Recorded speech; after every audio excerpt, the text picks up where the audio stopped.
Hello. In this episode, I was blessed to interview Brad from Big Family Homestead. We had a wide ranging interview discussing why Brad left his old church, how eating holistically changed his family's lives forever, and we answer the question, should Christians be into emergency prepping? Sadly, at the time of this interview, I was actually sick to my stomach and I had to cut the interview abruptly at the end, which is why I'm recording this intro now. So, since Brad did not get a chance to give a proper farewell, please be sure to go to bigfamilyhomestead.com to find links to all their social media, check out their videos, and pick up yourself one of their cookbooks or Brad's Beard Balm. By the way, Brad, you offered to send me some, and as promised, once I get a container, I will proudly display it on the shelf behind me. All right, without further ado, let's get into the episode.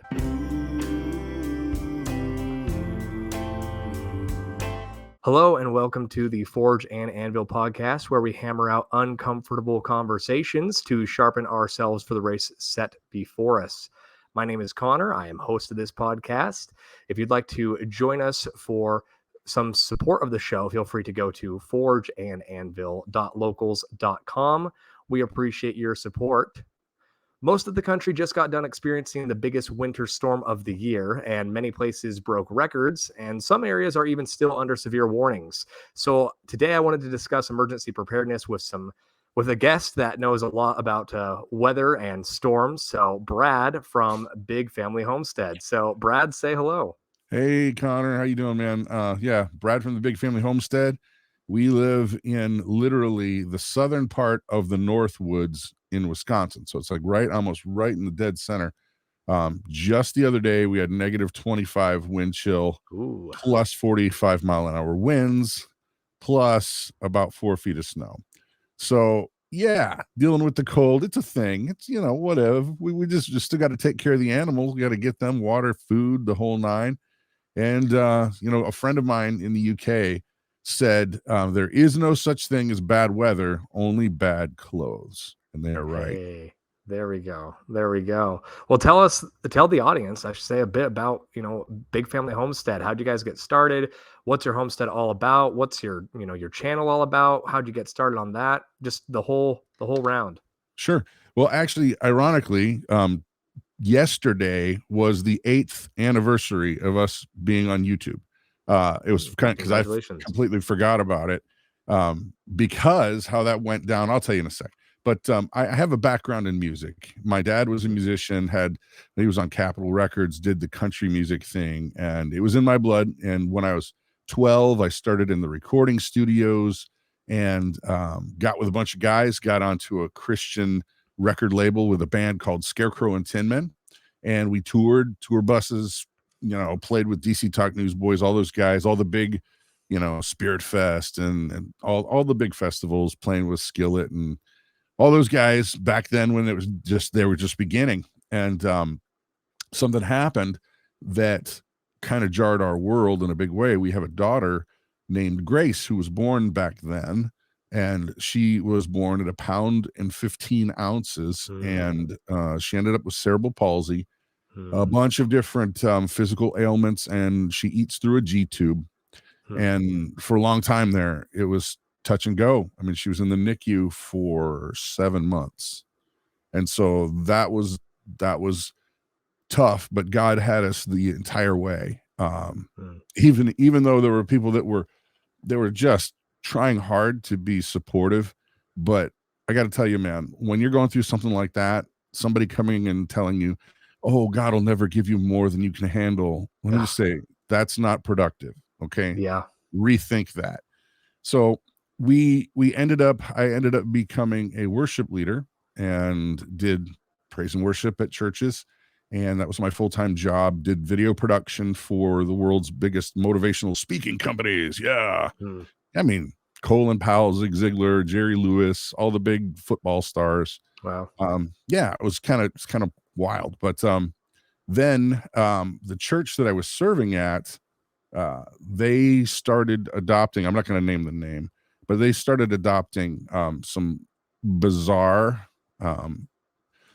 let's just say less than scriptural attitudes towards X and Y chromosomes and stuff like that, and how they can mix them up and shuffle them around. And I actually had to approach the pastor and say, hey, I see this is going on. You're leading the ship here. What are you going to do about this? And there was silence. And so for a few more weeks, I just kept asking, say, hey, you going to do something about this? About this time, we had started the YouTube channel. It was just fun, side fun thing. It was just, I was bored. The kids were done playing with their toys on Christmas Day and was like, you know what? I'm going to try this video thing out. But it was all around that time that this church decided that I told them, I said, look, if you don't address these sin issues in the church, I'm leaving. Yeah, Brad. Sure, you are. And they didn't, and I did. And we, I had no job, no idea what we were going to do, no income, and God provided every second of the way. And then this is crazy, man. Okay, so in this period, my wife had discovered raw foods and different ways to get nutrients in your body. And our daughter Grace used to get pneumonia, 3-4 times a year. She'd be in all children's with bad pneumonia 3-4 times a year. And then when we started finding raw milk and raw foods that we would process ourselves and make it a liquid food for her that would go into her G-tube, she stopped getting sick, period. She stopped getting sick. Imagine that you're feeding the machine that God designed to heal itself, the right foods. So there was that. And then about a year later, a neighbor, decided to rat us out because we had a small mini cow in the backyard. It was only this big, but it was a cow. We had an acre, but it wasn't bothering anybody. But anyway, so we had this YouTube channel going, and we just said, look, we're not going back to the way we were. We're not going back to Grace being sick and in the hospital all the time. Right. And we had several people reach out to us and say, hey, I have this farm in Podunk, nowhere. Do you want to use it? We don't live there. And so we ended up in a place called Rib Lake, Wisconsin. Tiny little place. I don't even think there's 500 people that live there. And but it's like a resort community. And they said, well, we can't use it because my wife's a quadriplegic and we have to keep her in this area over here where she can get better care. And so we stayed there for a while. And then after a couple of years, we found a place that we really wanted and said thank you and moved on. And that we are here actively learning and sharing in the videos as we learn them, because like I said, my background is what you see behind me. This is my world. If you want to tune a vocal, I can tune your vocal. Not a problem. We can auto tune you. That's not a problem. I produced 50 records. But the idea that I'm going to have to learn composting is exciting, but it's a challenge. And we're new at it, and we show our failures along with our successes.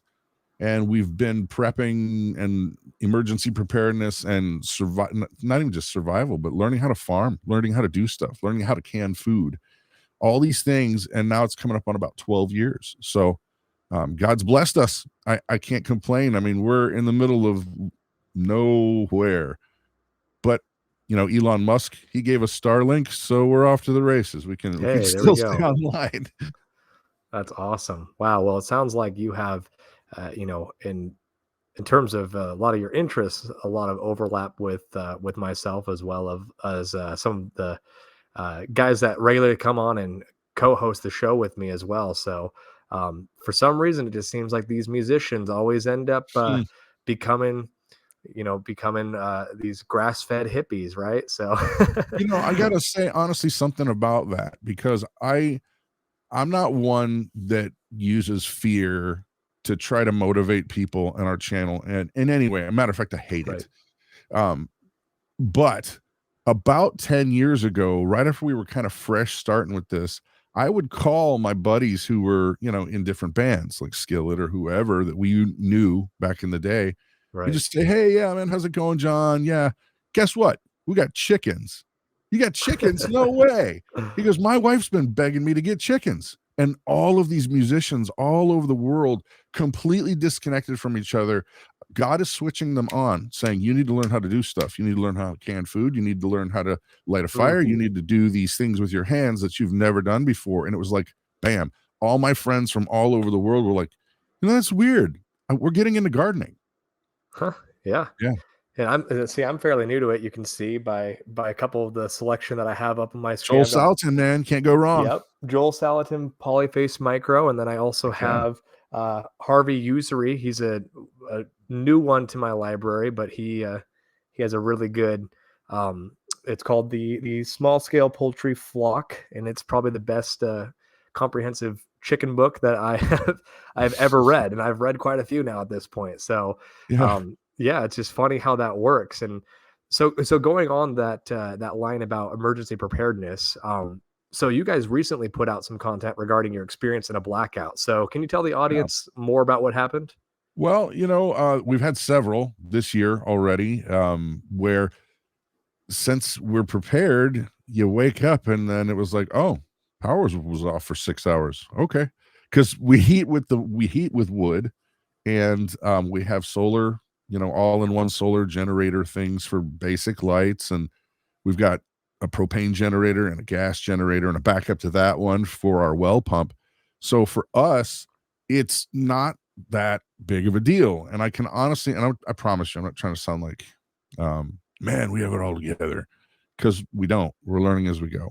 But I will say that only with a few modifications to the way that most people are living, they could weather most storms.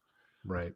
We grew up in Florida, okay? So we had hurricanes all the time. We actually had a hurricane go over our house, a category 2, directly over the house once. It was the craziest thing, because when that wall, the eye, when it goes over, everything just gets quiet and dead. Everything falls to the ground, and it was like green in there, and it made your ears pop. And 20 minutes later, it was like hellfire and brimstone. Here we go. But you could get away from a storm. They know a week out, generally, if you're going to need to move, if you need to go, and so what do you really need? Honestly, you need heat in the winter. You need some degree of protecting you from the elements. You need water that's thawed so that you can flush your toilet. There's one that people always forget. Yeah, I'll drink the water. Great. Oh, wait a minute. What's all that mess? Well, we can't flush the toilet. So when you really start looking at things, the list of needs, not wants, but needs, is really small. Right. Yeah, absolutely. So with all the craziness of the weather and power grid failures and things like that, and then of course you've noticed this trend of these musicians all wanting to become more self-reliant. So do you think that Christians should be focused on emergency preparedness? Okay. I want people to hear my heart. This is going to sound negative to some people, but I promise you it's from a heart of love. I think that if you're a Christian, you would be lax if you didn't prepare for the people that are around you and your loved ones and your friends and your community, who may or may not have heeded the warning. Okay, so what?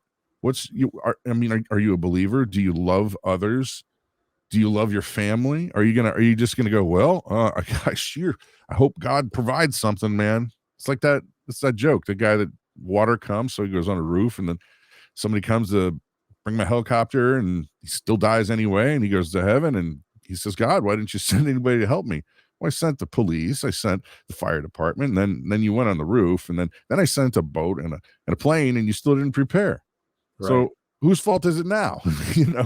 So I would say that we have example after example in scripture that cannot be ignored, that preparedness is essential, and it's just not optional. I mean, look at Joseph, for example. Okay. Had Joseph not had the emergency preparedness mindset that God provided him, then Israel would have been toast. Right. And so, you've got there's spots all over, man. Israel, how many years? 40 years wandering, right? They must have learned a few skills out there. You'd think. I mean, even Jesus, when he sent out the disciples, and what is it, Luke? Is it Luke 20? Where he said, hey, if you don't have a cloak or if you don't have a sword, you better sell your cloak and get one, because I'm sending you out to places that are going to be dangerous. Not for offense, not to go at people, but so that you can defend yourself and the people around you. It's not for an attack kind of stance. It's, how can I communicate the gospel if I'm dead? Right. How can that guy communicate the gospel if I had an ability to save him from calamity and I chose not to? Right. Yeah, and it's interesting because even that verse, I said in a previous video that at first Christ does send his disciples out and he tells them to bring nothing, not even a spare change of clothes. Yep. But then it's right before he goes to the cross that he tells them to, to make sure that you have a knapsack and a sword. And, if anyone does not have a sword, he should sell his cloak to get one, and it's stuff's going to change, guys. Exactly. And it's just, it's the idea that, sure, in the first scenario, I think it's easy to say, we should just be trusting the Lord all of our days, and not pack, a spare change of clothes. But when you actually think about it in the context, in one scenario, Christ was still with them, providing for them supernaturally. And then in the other context, Christ was no longer going to be among them. And you could definitely say that is a verse that would encourage preparation, as well as, just being, having some form of self-reliance. Yeah, I'd agree. And going back, the idea is that it's always defensive. It's not offensive. I got to stress that, because we get, when you have a YouTube channel, you got a lot of people that are really awesome people that will reach out to you, and they're genuine and sincere. They have questions, or they want to just test a thing that you said on a video or whatever, right? Well, sometimes you get nut bars, like complete loons. And every once in a while, we'll get one that they'll have a conversation that'll go something like, well, when SHTF happens, I'm just going to board up my house and I'm going to do this. And if somebody comes to the door, they're going to, you know what I'm saying? And they're going to regret it. And they claim to be believers like that. Okay, you're going to have to tell Jesus about that, because I don't remember reading that in the Bible. Right. It's interesting how there's this weird mentality of every man for himself when it all goes down the toilet. But at the same time, there are many people that are quick to criticize Christians who want to be prepared, and maybe they're labeled as preppers. I wouldn't call myself a prepper by any means, but I also would say that I'm trying not to be caught completely unprepared either. So how do you typically respond to criticism about preparedness being a lacking of trust in God's provision? Okay, I'm going to give you the short version and then the long version. The short version is, I don't care, because God told me what to do, not them. Hey, there we go. The longer version, the PC version, to where you're trying to soothe somebody who's like genuinely asking, is just say, okay, well, point out in scripture where you're not supposed to take care of your brother or your sister or your family. Can you show me that? We start there, because the reality is that we see these examples time and time and time again. But for some reason, people have this idea that if you're a Christian, you're just supposed to be a doormat. You're supposed to let everybody walk on you, and you're supposed to just not care that your wife is getting roughed up. Oh, Jesus will come take care of it when I'm standing right here and I can take care of business. Which one's more Christ-like? To protect someone who's getting bullied, hurt, or to stand there and go, well, I sure hope somebody up there sees what's going on, because doggone. I don't think that most people understand what meek is. Meek is not weak. Meek is power under control. Right. And I think that's the mentality of where we need to be, because it's been confused. I think the enemy has used the term weak and meek to make people question and intermingle them so that they get lost in definitions, and they make the wrong choice and think, oh, I'll just get walked on. Well, why? Right. Why? Right. Yeah, absolutely. We've talked a lot about that, that a good man is a dangerous man who has that under control. Meek. He has the capacity to be dangerous, but he chooses not to exercise that unless, it's actually a justifiable situation. Agreed. Yeah. Agreed. So can you give the audience some quick tips on maybe what they can be doing to start preparing for future disasters without becoming maybe obsessive or fearful? Okay. Well, we don't do fear, because the reality is you only have X amount of breaths in your lungs before you become worm food, before I come worm food. And it's a heck of a lot sooner than you think. So if I'm preparing to try to just get a few more days of life out of this sucker, and man, that's just my goal, is to live another year. Well, what are you going to do with that year? That's the real question I have, is if you're considering emergency preparedness, you should, for your family, just basic stuff anyway, no matter what. But I'm talking a little bit beyond that. If your goal is, okay, I'm just going to have another few more breaths, then you're just wasting your time. You're just wasting your time. Your goal should be to spread the gospel with everything you are here, period, end of story, exclamation point. And so if I am preparing for emergencies, then my goal is, yes, protect, but for what end? Right. And the end is so that the gospel can be heard, because I'm going to die soon anyway. You're going to die soon anyway. We're all toast. It's just part of it, unless you're one of the lucky ones and the rapture happens and it's pre-trib and everybody's like, yay.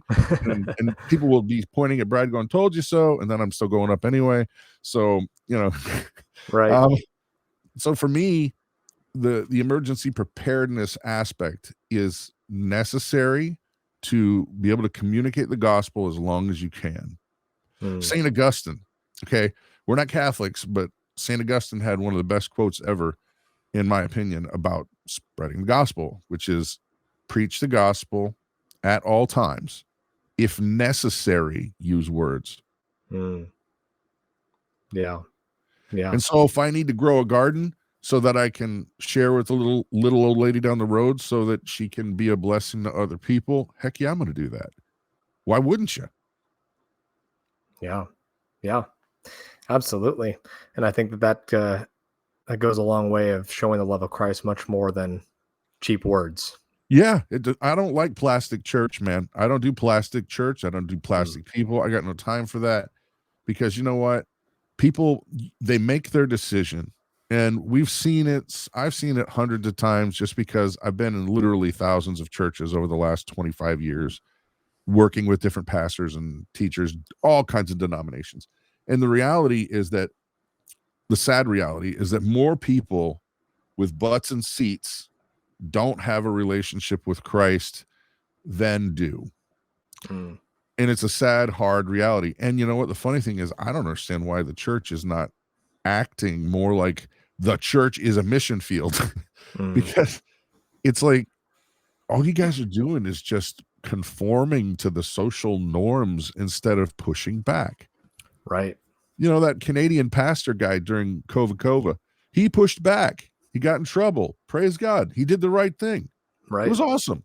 It was encouraging. It made me go, you know what? I'm not going along with this nonsense. Right. Yeah. So speaking of narratives, then, to shift a little bit, then, so with all these crazy weather events, a bunch of people are talking about climate change. So what is your take on climate change? Well, climate has been changing since day one, since God put it into motion, the whole world. And you know what? Is it man-made? I would probably say that man would like to think that they could, but that's pretty arrogant. But are there measurable scientific data that points to this is going to be serious? Well, I'm sorry to say, but I have yet to see it, because they keep changing it. Right. They keep changing it. If you remember back in the late 70s, Time magazine posted this big article on global cooling, that it's going to freeze over. We're going to have this Arctic thing. And all of these scientists who are the don't question the science guys, they all signed on, said global cooling, it's going to be an ice age. Might as well get out of Florida because it's going to be, iceberg. They were wrong. And then, so that didn't work. Then you get Al Gore running around out there saying, oh, it's the carbon emissions. And you're going to have to do all of these things. And then, you know what? You will avoid the rising waters that will engulf Florida and all the coastlines. And they didn't. And actually, why would all those rich people still be buying waterfront property if they really believe that malarkey? Very true. Very true. Obama's and it's in still more Martha's expensive Vineyard than ever. So Yep. now, do I think it's possible that there's measurable data that we just don't know about? Sure. But they keep changing it, which makes me not believe them more and more and more. Now, should we respect and be as honorable to the creation that God put here for us? Absolutely. I mean, it's goofy to think that if you know that you're going to do something bad, like if I decide, I got all this toxic waste from these lithium batteries that I've just been carrying over the years, if I were going to dump those into the water supply, probably not the best way to be treating God's creation. Right. So I do think that there's a possibility that some of this is out there, but I think we've been lied to so many times. I'm not trusting them.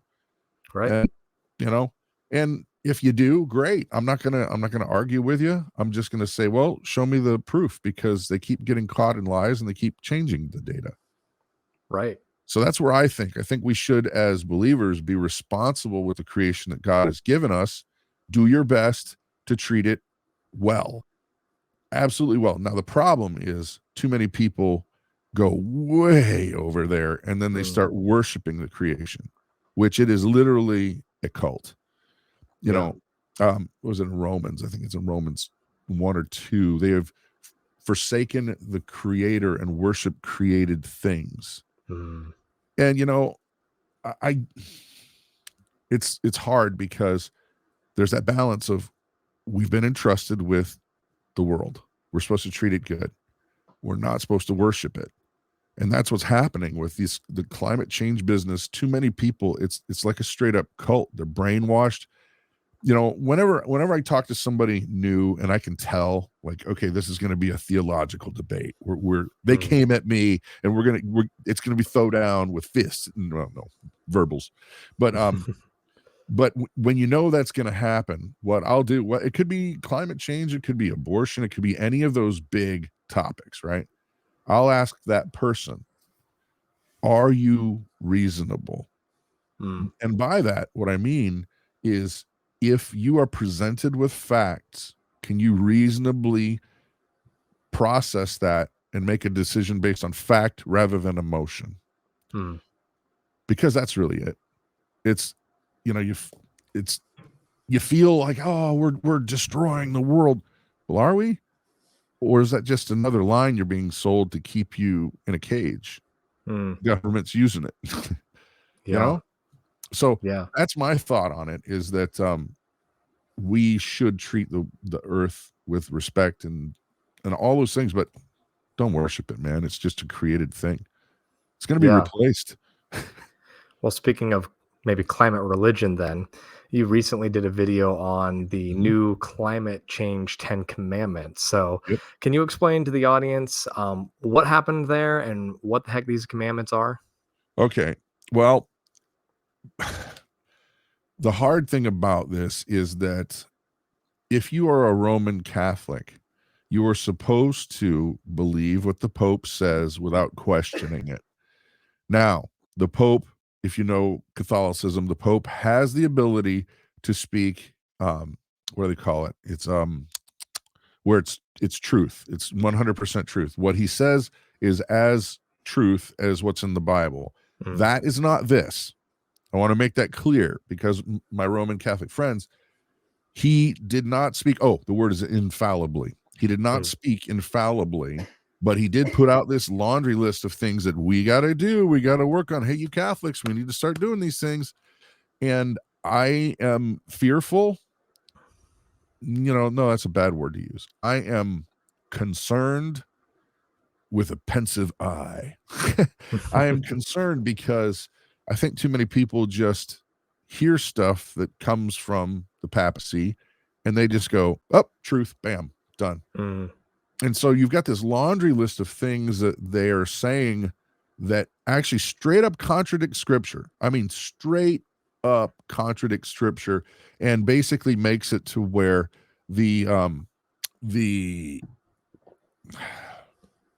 congregant, if you will, is you will adhere to these things, and it's basically idolatry. And I hate to say it that way, but when you put anything, I mean anything, between God and a person and say you have to do this and you have to be this way and you have to be reverent to this, and it goes between the person and God, that's straight up idolatry. And I hate to say it, because we know so many people that they have a good heart and they mean well, but they've just been duped.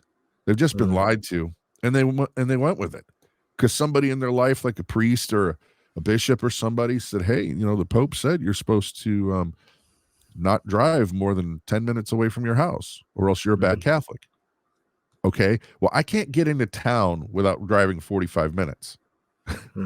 So would that make me a bad Christian if I had to use my vehicle to, say, feed my animals, which takes more gas than the regular person driving a Prius?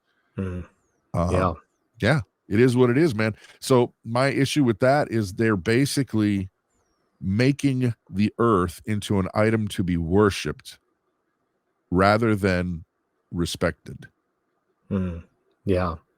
Yeah, absolutely. And commandment 2 is actually the idea of we should embrace alternative energy sources. So he specifically said, Pope Francis said that we must progressively replace gas, oil, and coal. And he said without delay. So can you talk a little bit about why the idea of replacing all those fossil fuels without delay can actually maybe lead us to much larger issues? Chaos, more wars. Yeah. That's what it's designed to do.